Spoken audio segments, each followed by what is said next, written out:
करीम अम्मा बाद फ़ाउज़ु बिल्लाहि मिनश शैतानिर रजीम बिस्मिल्लाहिर रहमानिर रहीम अन्नबिय्यु औला बिल मुमिनीना मिन अनफुसिहिम व अज़वाजुहु उम्महातुहुम सदक़ल्लाहुल अज़ीम। मोहम्मद की मोहब्बत व गुलामी बड़ा सिला देगी, गुलाब की तरह चेहरा खिला देगी। मत छोड़ना कभी दामन मुस्तफ़ा का, मत छोड़ना कभी दामन मुस्तफ़ा का, ये मोहब्बत में अल्लाह से मिला देगी। या रब ऐसी दे मोहब्बत नबी पाक की, रहे ना बाकी दिल में उल्फत और ज़ात की।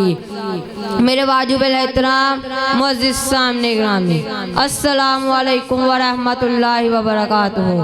आज मैं आप लोगों के सामने रसूलुल्लाह सल्लल्लाहु अलैहि वसल्लम की मोहब्बत के बारे में कुछ अर्ज़ करना चाहता हूँ। दुआ करें अल्लाह ताला हम सब को रसूलुल्लाह सल्लल्लाहु अलैहि वसल्लम से सच्ची मोहब्बत नसीब फरमाए। सामने ग्राम लोगों में ये बात कही जाती है कि जो लोग किसी से दिली मोहब्बत करते हैं तो उसके 3 बड़े स्वभाव होते हैं।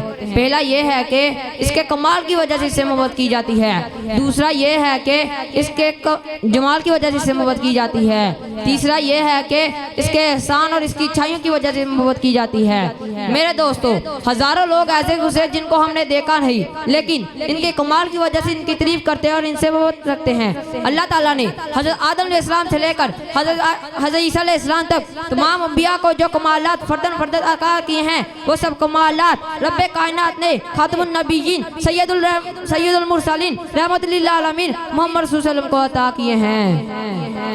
मेरे वाजिबुल एहतराम दोस्तों, हजरत आदम अलैहिस्सलाम में खुल्ला का कमाल था, हजरत शीश अलैहिस्सलाम में मारिफत का कमाल था, हजरत नूह अलैहिस्सलाम में जोश तबलीग का कमाल था, हजरत इब्राहिम अलैहिस्सलाम में वलीउल्लाह तौहीद का कमाल था, हजरत दाऊद अलैहिस्सलाम में वाज का कमाल था, हजरत मूसा अलैहिस्सलाम में जलालियत का कमाल था, हजरत अय्यूब अलैहिस्सलाम में सब्र का कमाल था, हजरत ईसा अलैहिस्सलाम में ज़ुहद का कमाल था। मेरे दोस्तों, ये सब कमालात जो तमाम अंबिया में फर्दन मौजूद थे, वो सब कमालात मेरे नबी सल्लल्लाहु अलैहि वसल्लम में बदरजात पाए जाते थे।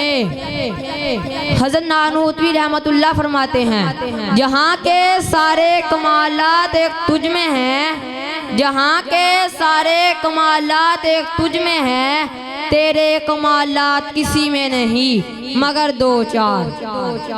बाज लोग किसी से इसके हुस्न जमाल की वजह से मोहब्बत करते हैं, तो हम अपने पैगंबर से क्यों ना करें कि जिसके अंदर हुस्न जमाल बदरजात पाया जाता था। हजरत आओ देखें कि सहाबा इकराम रज़ी अल्लाह ताला अन्हो रसूलुल्लाह सल्लल्लाहु अलैहि वसल्लम के मोहब्बत के बारे में क्या कहते हैं। सामने इकराम हजरत जाबर फरमाते हैं कि मैं एक रात अपने हबीब सल्लल्लाहु अलैहि वसल्लम के साथ मस्जिद नबी में बैठा था। 14वीं रात का चाँद खूब रोशन था। मैंने सोचा कि आया आज देखते हैं आया चांद की रोशनी ज्यादा है। ये मेरे नबी सल्लल्लाहु अलैहि वसल्लम के चेहरे की फरमाते हैं, मैंने एक नजर चांद को देखा, एक नजर नबी सल्लल्लाहु अलैहि वसल्लम के चेहरे को देखा, एक नजर चांद को देखा, एक नजर नबी सल्लल्लाहु अलैहि वसल्लम के चेहरे को देखा। बाद में इस नतीजे पर पहुंचा, चांद के चेहरे पर छाइयां मेरे हबीब सल्लल्लाहु अलैहि वसल्लम का चेहरा साफ और रोशन है।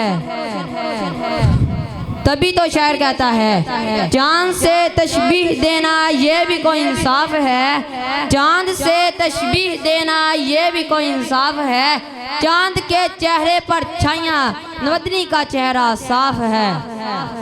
कहा जाता है कि सैयदना यूसुफ अलैहिस्सलाम के हुस्न को देखकर मिस्र की औरतों ने अपने हाथ काट लिए, मगर जिन पाकीज़ा इंसानों ने सरवर दो आलम सल्लल्लाहु अलैहि वसल्लम के हुस्न जमाल को देखा, उन्होंने अपनी गर्दनें कटवा दी। मगर अगर हुस्न जमाल मोहब्बत का सबब है तो आप सल्लल्लाहु अलैहि वसल्लम हुस्न जमाल के अजीम तरीन शाहकार हैं, लिहाजा आपसे बेइंतहा मोहब्बत करनी चाहिए। इंसान की फितरत है कि वो अपने मौसम से मोहब्बत करता है। दुनिया में कोई तो अपनी औलाद पर एहसान करता है, कोई सिर्फ अपने दोस्तों पर एहसान करता है, किसी का एहसान एक फर्द पर होता है, कोई खास तकबे पर एहसान करता है। मगर आप सल्लल्लाहु अलैहि वसल्लम चौका रहमतुल लिल आलमीन थे। आप सल्लल्लाहु अलैहि वसल्लम के एहसानात भी हर तकबे पर, हर फर्द बशर पर हैं। अगर आप गौर करेंगे आप सल्लल्लाहु अलैहि वसल्लम को साहिर और मजनून कहा गया तो किस लिए? आप सल्लल्लाहु अलैहि वसल्लम के जिस्म अतहर पर गिलासत डाली गई तो किस लिए आप सल्लम को हिज्रत करने पर मजबूर होना पड़ा, तो किस लिए हकीकत ये है कि आप सल्लम ने ये सारी मुसीबतें और परेशानियां उम्मत की खातर बर्दाश्त की। आप सल्लम ने आप सल्लम की ख्वाहिश ना माल की थी, ना ओहदा और मनसब की, बल्कि आपकी ख्वाहिश तो सिर्फ ये थी कि इंसान जहन्नम का ईंधन बनने से बचकर जन्नत का हकदार बन जाए। जिस पैगंबर ने हमारे लिए इतनी परेशान तकालीफ बर्दाश्त की, क्या उसका ये हक नहीं कि उसे दिली मोहब्बत की जाए।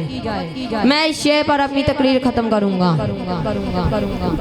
मोहम्मद की गुलामी दीन हक की शर्त अव्वल है। मोहम्मद की गुलामी दीन हक की शर्त अव्वल है। अगर इसी में हो कोई खामी तो सब कुछ नामुकम्मल है। वो मालई